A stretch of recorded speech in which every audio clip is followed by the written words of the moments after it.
त्रिपुरा चल अपना बजा।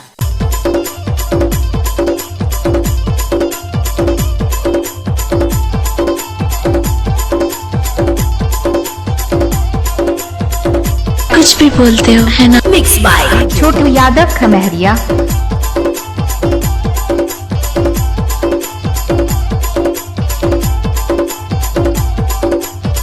आप सुन छोटू रहे यादव हैं का मिक्स किया हुआ गाना।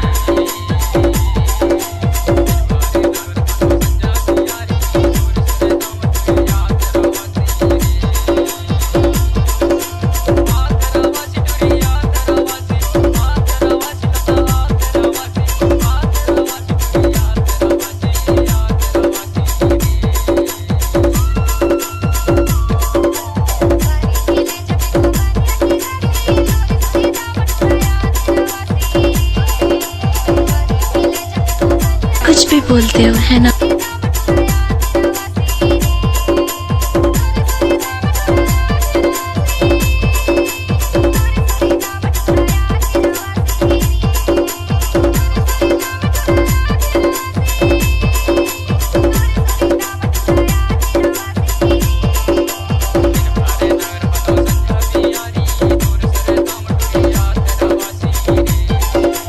Mix by Chhotu Yadav Khamhariya.